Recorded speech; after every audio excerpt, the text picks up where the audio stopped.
Hello and welcome back once again to the Inquisitor podcast with me, Marcus Cauchi.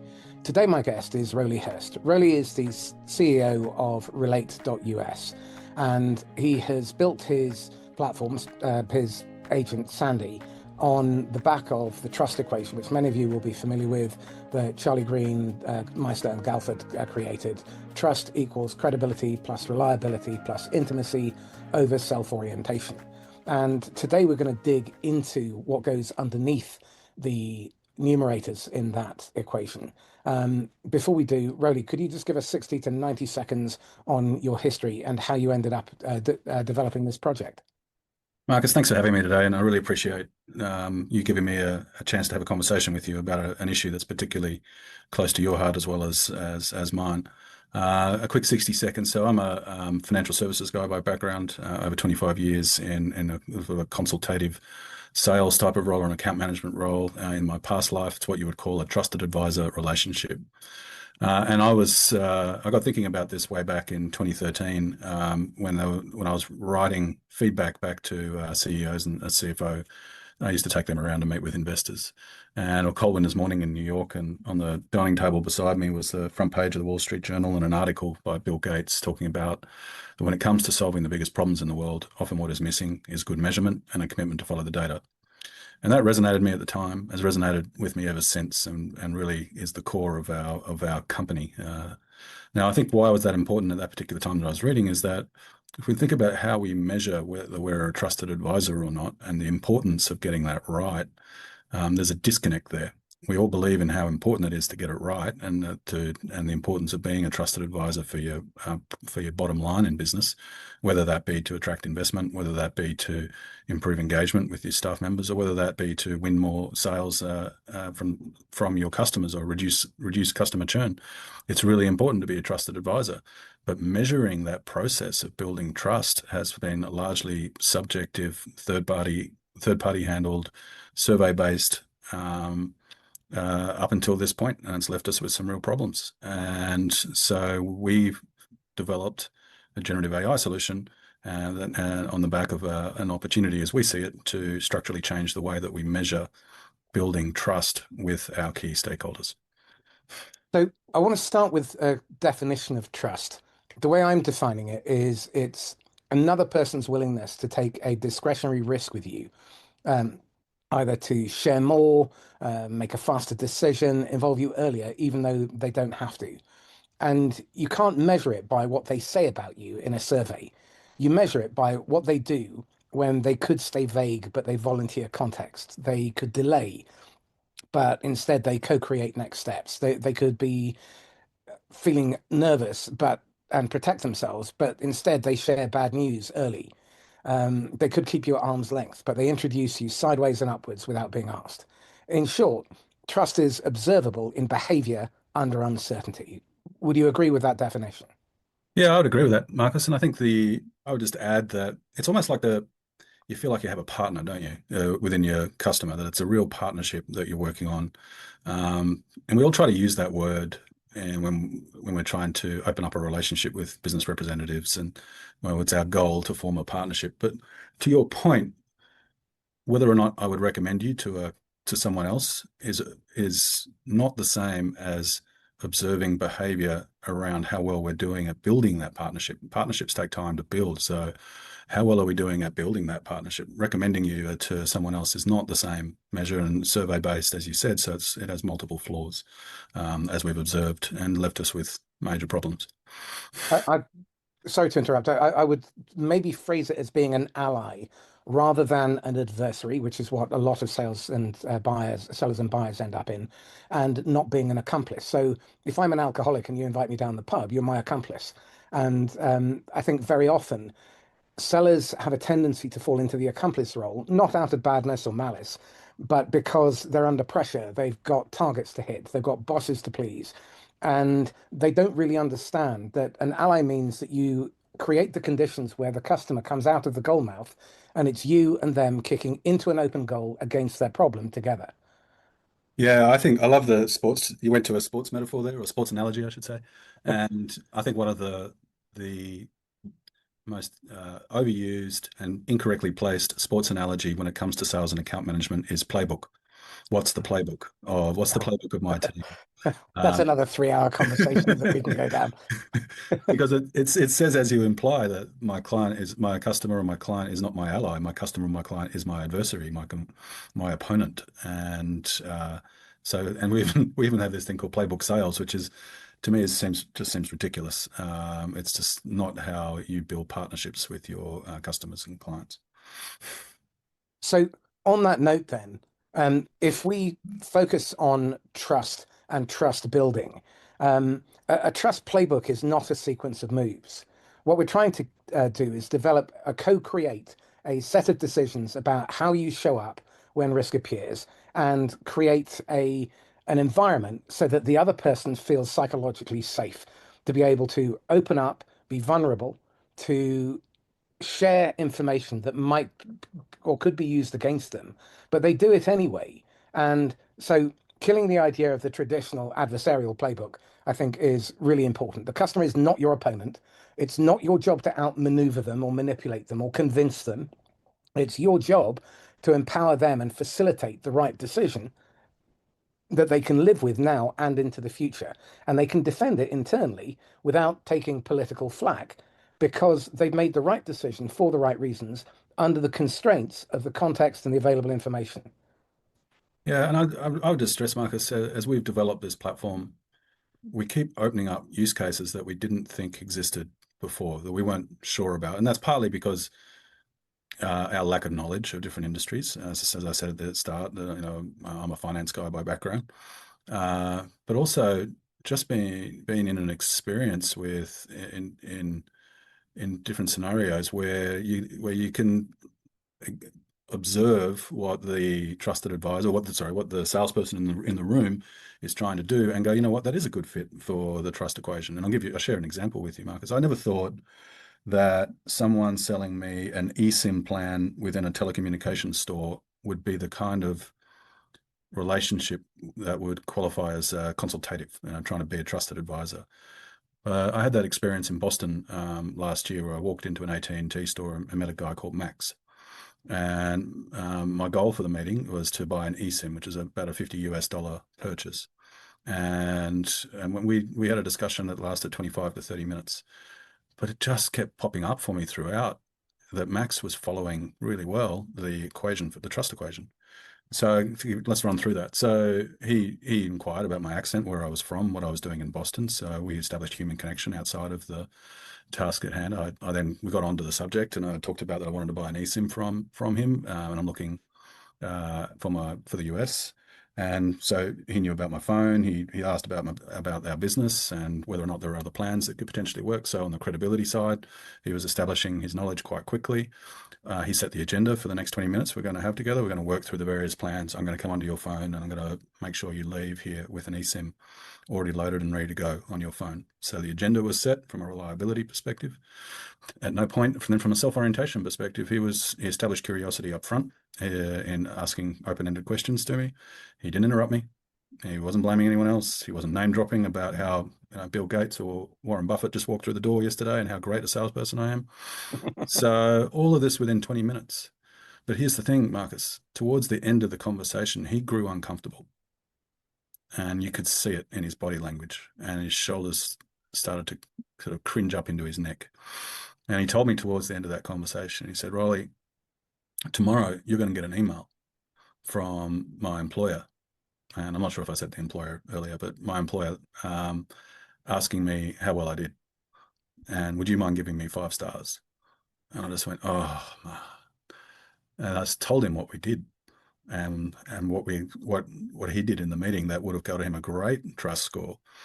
And he's just relaxed, and he just said, Rowley, if I had that, it would be so much better for measuring what I had been hired to do. So there's an example of a scenario that we didn't think existed before we had that experience. Well, first of all, it's lovely to hear that there are people out there who sell well, and I think there are 5 operating principles that Max probably demonstrated. And the first one is that he absorbed your risk before trying to push you to progress. So he wasn't trying to get you to make a decision fast. And because he was transparent, he surfaced uncertainty and downside and what the personal risks were before pushing you forward. So it felt safer to slow down with you than speed up without him. And trust began to form. The second thing that he seems to have done well is protect context and not try to extract information like a dentist doing a molar removal. People are testing trust by watching what you do with what they didn't have to tell you. And he was sensitive about how he managed the information that you gave him. He didn't weaponize it. Um, and he wasn't trying to rescue you. He was not trying to fix your discomfort, but he was present inside your tension because you do a lot of travel. You want to stay connected, and being disconnected creates all sorts of problems, not only for you, but for the people who work with you, for customers, partners, and so on. And so he made the problems discussable instead of trying to smooth them over. And I'm guessing he was probably quite open about the different types of plan and what the pros and cons were of each. So instead of rescuing and becoming an accomplice, he stayed with the problem and made you his ally. And then he helped you not lose before helping you win, which again is something that very few sellers do well. So when you help someone not lose, they'll invite you to help them win down the road. So even if you hadn't bought them, I'm guessing when you're back in Boston and you're looking for anything to do with your mobile, you're going back to that shop and you're going looking for Max. Yeah, took the words out of my mouth, Marcus. Guess who I'm going to see? Guess who I'm going to go see when I go to Boston on anything to do phone related. And the fifth part is he stays the same under pressure. So trust is decided when things start to wobble. Allies stay calm, curious, and low ego, even when timelines slip or stakes rise.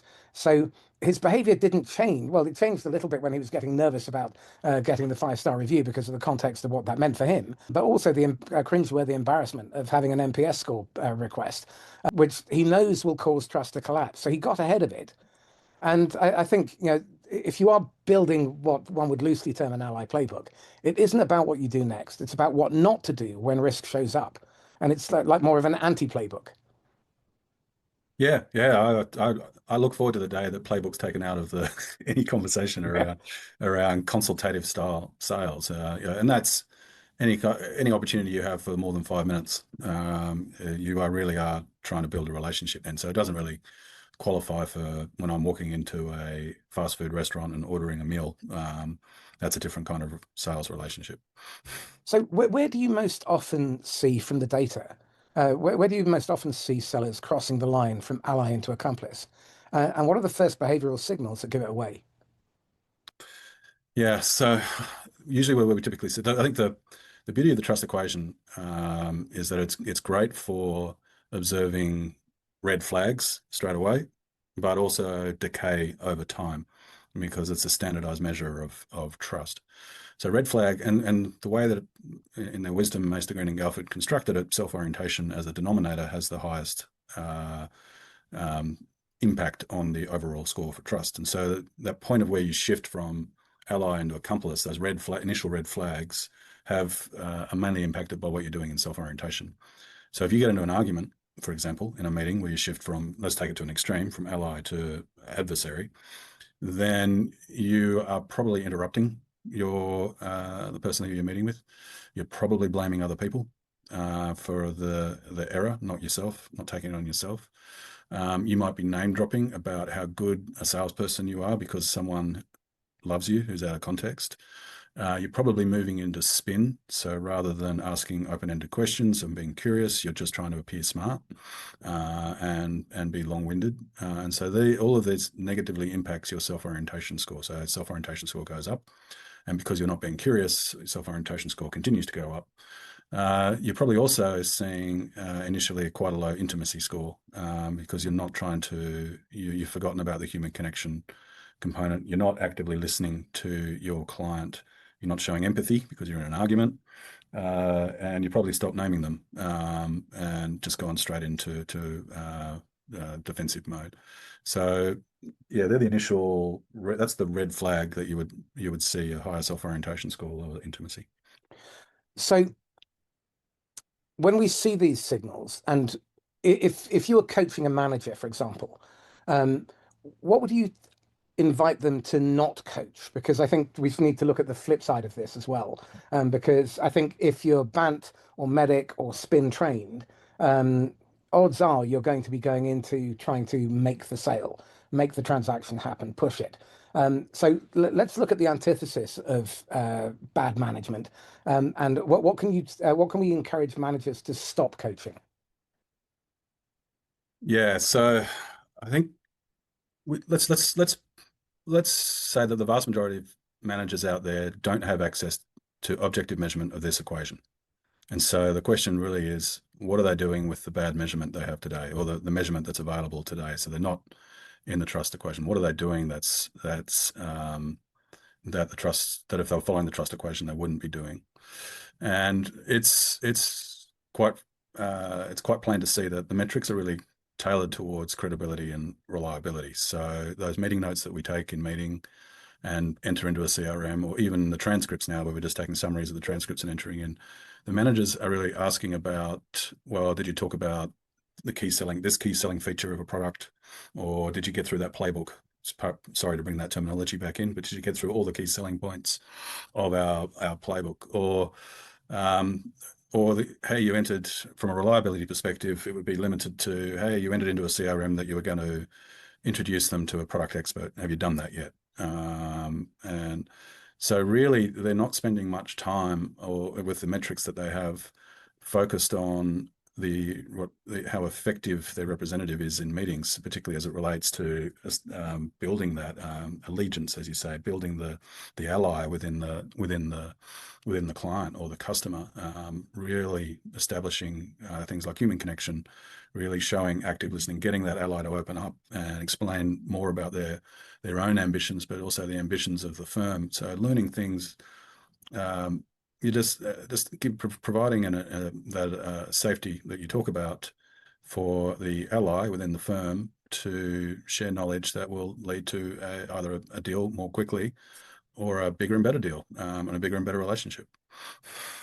Well, I think it is probably appropriate to look at how classically trained sellers are misusing these moments as well. So if I look at people who've been trained, for example, in Challenger, the claim is that you're challenging the buyer's thinking. However, it normally or very often becomes intellectual dominance under pressure. So, just as you described, the seller talks more, interrupts sooner, and pushes their insight harder. And you're not really challenging the buyer, you're trying to defend your own relevance. And so your self orientation spikes, your intimacy collapses, and compliance replaces trust. If you're BANT trained, the claim again is to qualify their seriousness. But what you do immediately is signal mistrust. And you're trying to convince yourself that you are worthy of my time. And therefore, what the impact is on trust is buyers are going to withhold context and disclosure drops before it starts. I look at Medic. And again, this is, makes the claim to manage complexity, but it turns people into nodes. And so you're power mapping without permission.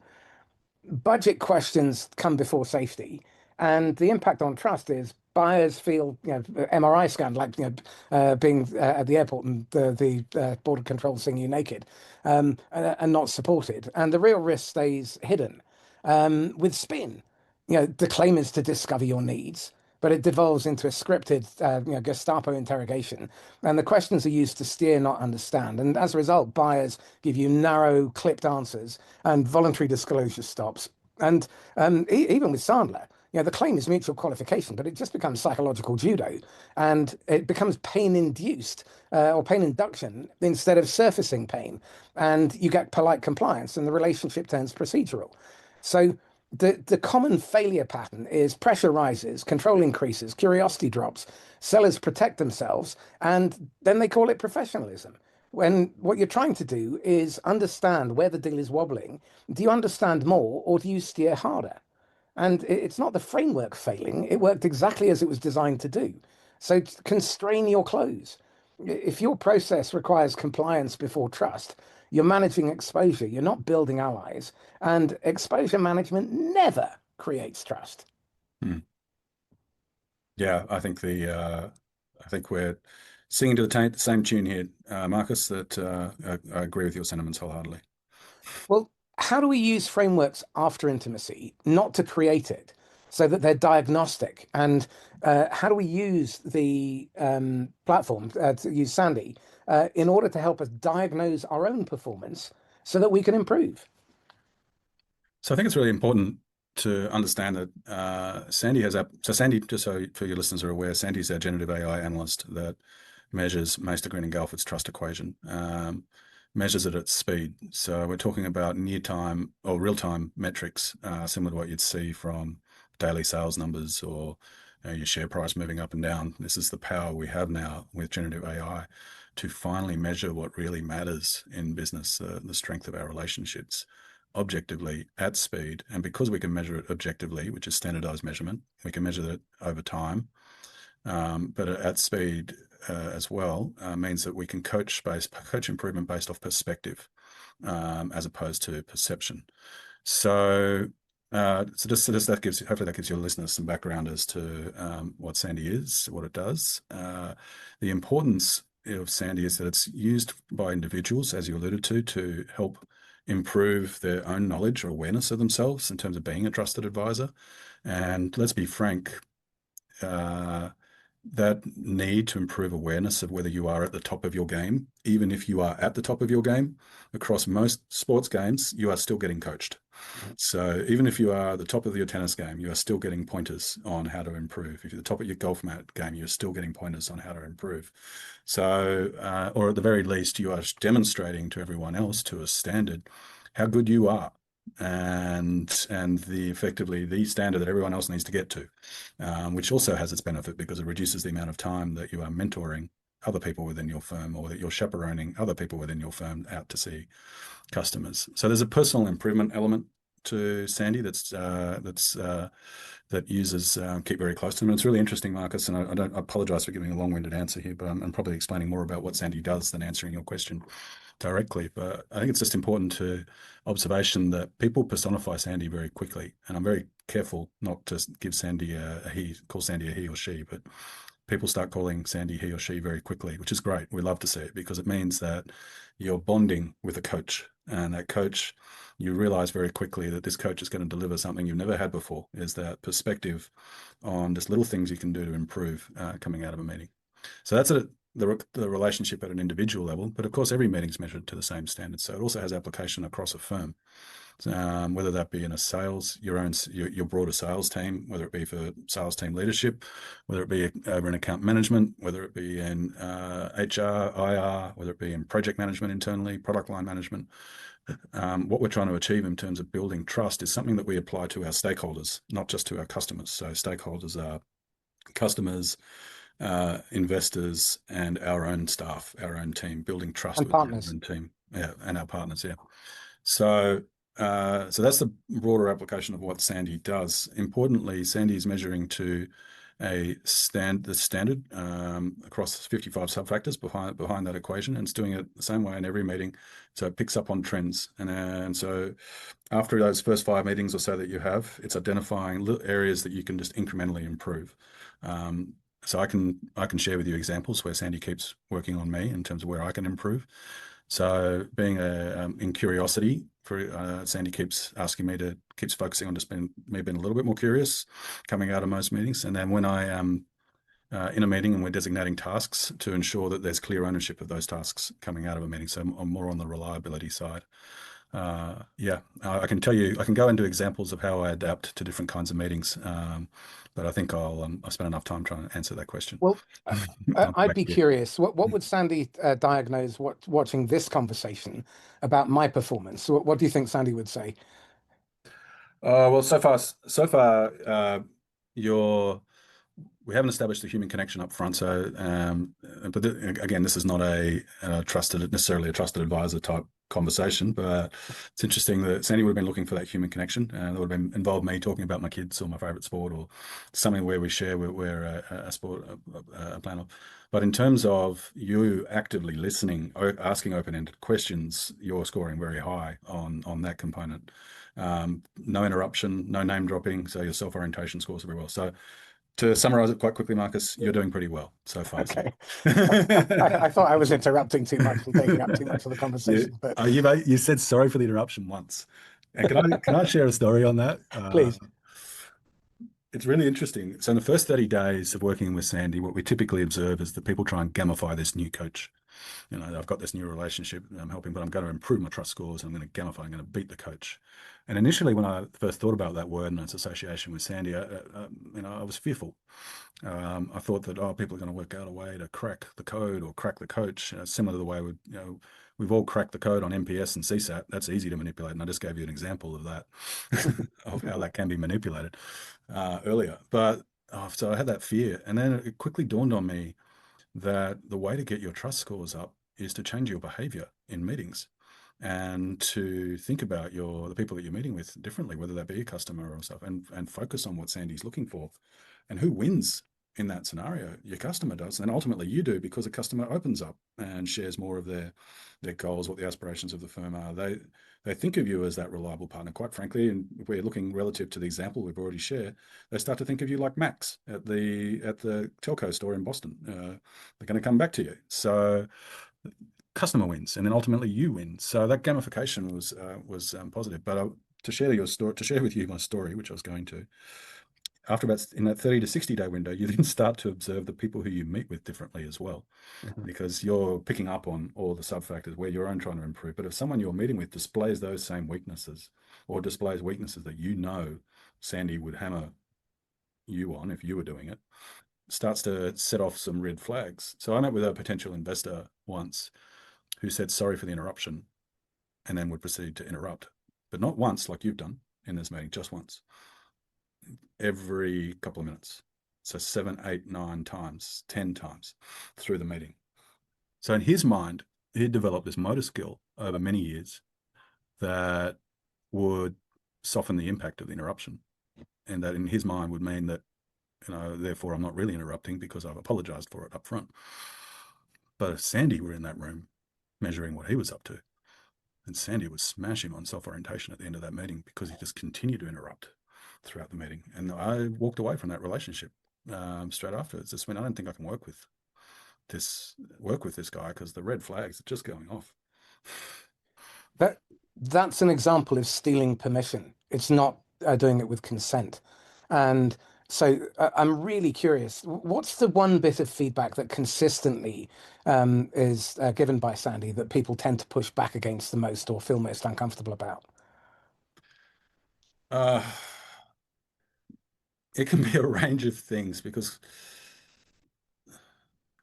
Marcus, the best way to describe it is you have to think about it as every meeting's different.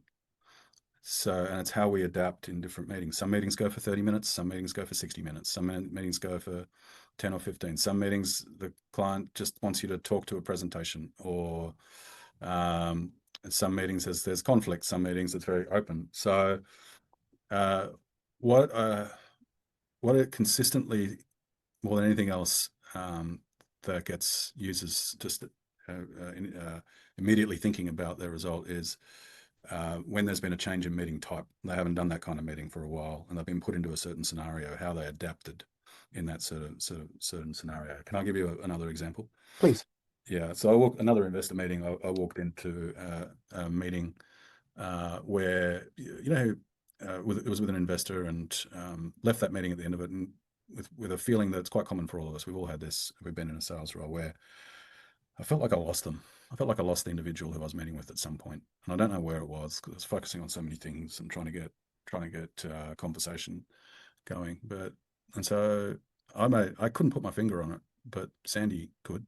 After the meeting, Sandy knew exactly what was wrong and was confronting for me, and it led to a quick change in how I think about it. So during the meeting, the presenter asked me to talk to my presentation and just run through the slides, and I don't like doing that. I've never liked doing that. And because this was a prospective investor, and I was trying to maintain a warm environment, I did that. And I started working through my slides, and I wasn't pausing for questions, and I wasn't being curious. I wasn't trying to stoke conversation, and therefore instead what I was doing was rambling on from slide to slide and sent him to sleep. And so Sandy was very clear on where I went wrong. And what was confronting about that straight afterwards, and I've never done it since, is that when someone asked me to talk to a presentation, I'm quite open with them, saying, look, I'm going to go out on a risk here, but this is not my favorite thing to do. Can we just work through the slides and have a conversation rather than me just working through the slides and pausing for Q&A at the end? So it led to behavioral change very quickly from my perspective. Another example is that in meetings that are better suited for 30 minutes. So if I was doing a demo when I'm doing a demo of our platform, typically I'm quite comfortable in doing that in less than 30 minutes. When I get asked to do that over a 60-minute period, my trust score is impacted because I haven't done enough practice, I haven't enough prep. And what I tend to do is to go into longer-winded answers and rambling more and not maintaining those level of active listening and curiosity, asking open-ended questions. And so it shows up, and I need to try and rethink my strategy for a 60-minute meeting, or just not have a 60-minute meeting, try and keep it down to 30 minutes. So it's confronting when you think about how you adapt.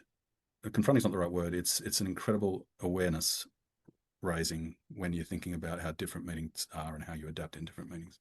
Well, I think that's very pertinent because self-awareness isn't just understanding how you feel in a given context. It's understanding how people reflect back, how you project out, and how you make them feel, and being aware of the impact you have. And I think very often what I see when I'm coaching salespeople and going through calls with them is that they try and reduce the other person's discomfort before they've even understood its cause. And by doing that, they diminish the real issue. And so the other person doesn't feel felt, doesn't feel heard, and definitely doesn't feel understood. And an ally helps someone to think. An accomplice helps them feel better briefly. And I think that rescuing is one of the things I'm most excited about with Sandy, because it will pick up on that and it will recognize when you're helping them to reduce their risk, not yours, and stay out of the accomplice mode where you're speeding up your outcome at the expense of the buyer's safety or the other person's safety, and definitely to stay out of the adversarial position where you're competing against the other person's uncertainty. Yeah. And I think those are really critical. And you don't generally get that unless you've got someone else to coach with you or you're very self-aware. And let's be honest, we're not terribly self-aware as a species. So I think the timing for something like this is really key. We talked to a stat PwC came up with a couple of years ago, and those examples that I've given you make me realize that for 20 years I'm part of this statistic. And so I'm not talking to you as someone who's new to the business of sales or account management or investor relations. I've been doing it for over 20 years, and I'm open with you about these mistakes or that I'm making and how poorly I adapt in certain scenarios. And so I'm part of the statistic that I'm about to share with you, and that is that over 90% of customer-facing representatives from business believe they're a trusted advisor. And I would certainly have felt that in my prior role, and would have certainly felt that up until I started working with Sandy. But here's the problem. You go and ask your customers whether they believe that the representatives representing your business are trusted, and only 30% believe that they are a trusted advisor. So there's a big disconnect. And I'm not saying and where I point my finger here is it's the absence of good measurement, that we've never had good measurement around the process of building trust that is objective and can be done at speed, and where improvement can be coached based off standardized measurement until the emergence of generative AI and what we can do now. I've got an interesting thought experiment. You gave me some very flattering feedback. So what would tell me, no, what would Sandy tell me would make my score worse in the next 5 minutes? And what should I avoid doing now so that we can see the contrast? Okay, if you started name dropping about, let's say, the King of England and how you're good mates, or Unlikely as a Republican. that would certainly tick your self-orientation score up. If you started saying sorry for the interruption and interrupting me a lot more frequently than what you have, then that would tick your self-orientation score up. I think that we didn't set an agenda at the start of this meeting, but if we were nowhere close to addressing that agenda by the end of this meeting, then Sandy would have words with you afterwards from a reliability perspective. I think you've baked in some really strong scores around credibility, so I think you're good there, Marcus. Yeah. The only thing I can think of there is if you were, um, yeah, I mean, you're very articulate in sharing your point of view, so I think you're pretty much baked in a good score there.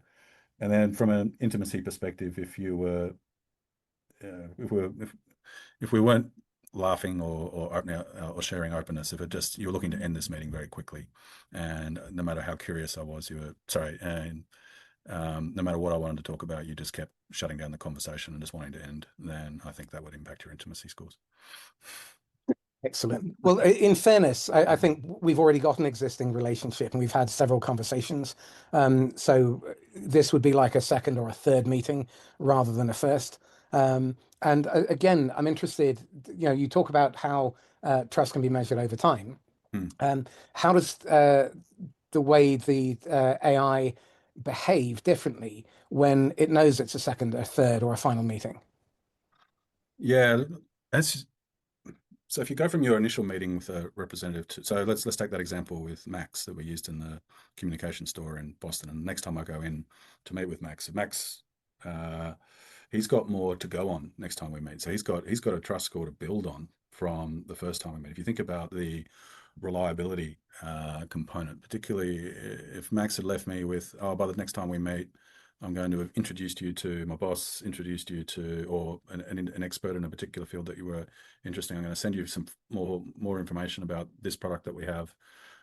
Max would be wise to remind me of all of that work that he's done for me in between, because that would bake in his higher reliability score, because he's demonstrating that he's accountable for promises he made in follow-up and promises he made in follow-up, and of course then he sets the agenda for the next meeting. From a reliability perspective, he can build on it. It is important in that initial meeting, Marcus, for him to set that follow-up, to sort of lay out the plan of what I'm going to do for you. But just in that next meeting, you're effectively working through everything I've done for you. So that's from a reliability perspective. If he knows more about my role, he should know more about my what my goals are and the goals of my business. He would have prepared again in that second meeting from a credibility perspective to be more fine-tuned on terms of maybe with some updates of acknowledging the updates that had happened within my own business. So he's got information to build on, and from an intimacy perspective, we probably spoke. Well, I told him I was from Australia, so we'd probably speak a little bit more about cricket team or some sort of sports from that perspective. Is there an American who knows anything about cricket? Yeah. So you would expect to see Sandy's looking for that in the second meeting. So it's not like you're going to get automatically higher scores, but Sandy's been more critical for those the second meeting, third meeting observations over the first meetings. It mainly impacts in the numerator scores. So we're coming to the top of the hour now. What I'd like to do is maybe get under the surface a little bit. You've told me in the past that there are 55 sub-factors that go under the four numerators. Could you elaborate with some ideas of what those are? Yeah, the three numerators and the denominator, so it's 55 behind that. So if we look at curiosity, there's about 15 or so that are there, and that includes showing that you've done your meeting preparation, so understanding who you're meeting with, what their role is, what the goals of their company are. When you're expressing your point of view, you're doing it in an articulate manner. If you are talking to a presentation, you're being relaxed while you're talking to that presentation. You're constantly asking for audience feedback throughout it. You've been quite humble as well, so there's an element of humility there. You're even looking at things that may not have come across as credible, but I'll save that one for a bit later, because I just want to make sure I'm answering your questions properly. So in reliability, we talked about the establishment of an agenda, getting through that agenda, committing yourself to follow-ups, reminding of all the work you've done prior, as examples within reliability. In intimacy, it's really driving at openness. So give an example, tone of language that you're using, what kind of language you're using, whether it's got a familiar language for the people you're talking to. We talked about talking about stuff that's off topic, establishing that human connection, but then showing things like empathy, being empathetic towards your ally, celebrating their wins that they've done recently. You're naming them all the time in your conversation. So if you think about Marcus, we've both been pretty good at talking about our names through that, but that's important as well. That You more than me. And then asking sharing personal stories, asking personal questions that we talked about a little bit earlier. And from a self-orientation perspective, we talked about things you don't do. So there's a mix in self-orientation of stuff you don't do and stuff that you do. And the stuff that you don't do is blaming other people, name dropping out of context, interrupting, spin, appearing smart, trying to problem solve too soon are examples of things that you don't do. And on the flip side of things, self-deprecation is a good thing to do. Being curious is the most important within that, with the positive things they're doing. Expressing fear, so being comfortable enough to say, I fear this might be wrong or this might be right, but so you're showing that as well. So yeah, that gives you a few examples across the. Well, let's put you on the spot a little bit and invite some vulnerability here. I'd be really curious if you can think of a series of conversations with the same person, maybe over 3 or 4 meetings, and how Sandy's advice evolved over those 3 meetings. And so we can get a sense of the progression and continuity that's possible with a tool like this. I'll be somewhat vulnerable here. My natural instinct is to be slightly shy, and that's not necessarily a great thing. That's not necessarily a great quality to have when you're trying to establish a relationship. So I have to continually remind myself now of what Sandy is looking for in the lead up to the meeting and the work that I do in the lead up to that meeting. But there are certain things, for example, that I've missed. So I've had an example in the past where in the first meeting, I've been slightly late to the meeting, coming out of one meeting into the next, and I've skipped over that human connection component. And Sandy at the end of that meeting was critical is not the right word, because Sandy's a coach. So Sandy was heavily coaching me on that element of it. And I knew straight away after the meeting that I didn't make that human connection in that first meeting. So the first thing I did straight after that meeting was apologize, saying, look, I'd love to learn more about you. I didn't feel like I got to learn more about you in that meeting. Let's make that a priority for the next time that we meet. And sure enough, 10 days later, we had a second follow-up meeting, and I was straight into focusing on those intimacy scores, and I got to learn a lot about my ally within and much more successful. At the same time, I knew going into that second meeting that I had to, that I'd made a mistake in that first one, and I was trying to rescue the ally, as you put it. And so therefore, I better make sure that all of my other numerator scores are really strong. So I've got to make sure I've done my credibility work. I've got to make sure that I've done everything that I said that I would do in between meetings. And so when it got into that, when we got through the intimacy component, I had the opportunity to build on that by reminding the individual of the work that I had done for them in between the meetings, and some more industry knowledge that I brought after our first meeting. So that gives you an idea of the progress. And then, my trust scores went up going into it, coming out of that second meeting, and I could build on it again going into my third meeting. And I think some of you may not, I think in this example, it wasn't really until that second meeting and into the third where the openness really showed up. It's not like the ally is going to be an ally right from the start. That typically only ever comes if I'm being introduced by a colleague or someone who is dear to both of us, where they would be more open with me than normal from the start. That doesn't really exist when you are speaking to someone for the first time who hasn't been warmly introduced by a mutual colleague. Excellent. Okay, well that certainly illustrates the point. Do you think when you say in a meeting, I don't know, as an answer to a question that someone's It's a brilliant answer. is that positive for credibility or negative for credibility? Well, personally, I think it's positive because it's being vulnerable. And the Latin root of the word vulnerable is vulnerabilis, which means to make yourself woundable, put yourself in harm's way, and do it anyway. It's a sign of courage. And it's certainly more believable than bullshit. Yes. Yeah. There's another one within self-orientation, which is also positive, which is very similar. And Noelle's great at saying this. I love it what she said. I'm just thinking out aloud here. Yeah. And it's a positive for. I could be wrong. I could be wrong. I'm going to think out aloud, because it shows that you are working the problem with the ally in the room. It shows that you are working together in this conversation. So it's another one that can be read differently. Well, one of the things that we've spent the last few years evolving is the build your own statement of work concept. And if you don't have the buyer's voice, their fingerprints, their ideas all over your proposal, it's just a work of fiction written by an author. Your job when it comes to writing a proposal is to be a scribe. You can co-create it, but it has to be their words, it has to be their vision, it has to be their outcome, and the job to be done that they are renting from you. If it's anything else, it's going to end up in the round file. And when you look at the failure rates of commits, 80% of commits end up with closed lost, no decision, or closed lost. Now, that means forecasting, frankly, is shit. 30% of salespeople last year hit quota, which means 70% didn't. When we see all this evidence, we've got to start asking some better questions. And one of which is, how could we be wrong? And go looking for the bad news. The beauty of an asset like Sandy, in my mind, is that it's showing you the bad news. Run to the sound of gunfire. Welcome something like this so that you can learn from it instead of doubling down on idiocy. Yeah.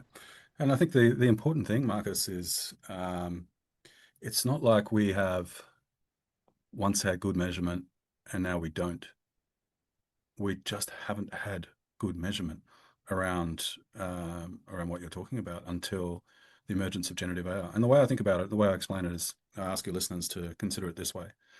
If Sandy was to deliver you a report 4 years ago or 3 years ago, how long would that take and what would it look like? And the answer is, the transcript would have existed back then. We've been transcripting conversations and recording conversations for decades. So that's not new. The answer is that it would have been a human who would analyze a transcript from that meeting and get you an answer back to you within by the end of next week at a cost to us of $600 to $700 US dollars. And now we're talking about processing power of intelligence equivalent to a financial analyst or an analyst in a matter of seconds. So I can get it to you within 2 minutes at a cost of 6 cents. And so the opportunity to measure and improve measurement, particularly in these fields that really matter in business, has only just emerged for us in the last 2 to 3 years. It's why we say that we are in really the first or second innings of a baseball match when it comes to generative AI. But it's also, it's one of the main reasons why we believe as a firm that the generative AI is an empowerer of humans, and that it can measure human attributes, human behavior like never before. And the changes that are going to come from that, the productivity uplift that's going to come from that, are just enormous.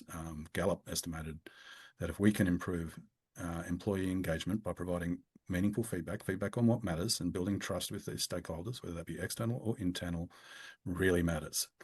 But being able to do that frequently would lift engagement from 20% or globally to 80%. And that's an $8.5 trillion productivity uplift.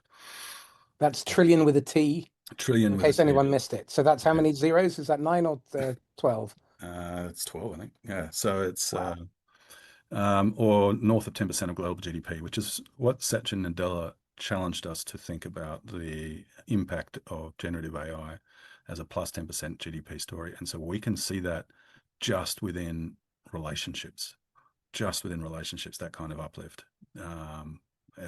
This blows my mind at the opportunity that now lays before us, the opportunity for us all to be more effective at building relationships using better measurement.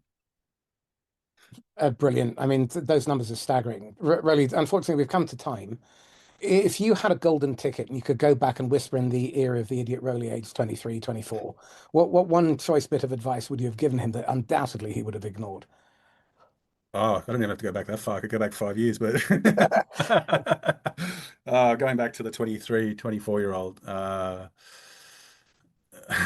would have, in learning today, I would have just reminded that 23 or 24-year-old who's starting out in business how important it is, even at that age, to focus on establishing not just trust with your customers, but with you internally, and the importance of managing up and managing but also in the process of managing up, make sure that you are always positioning yourself as an agent of change. You are the driver of change. No matter what age you are within a firm, you can be the entrepreneur that drives change.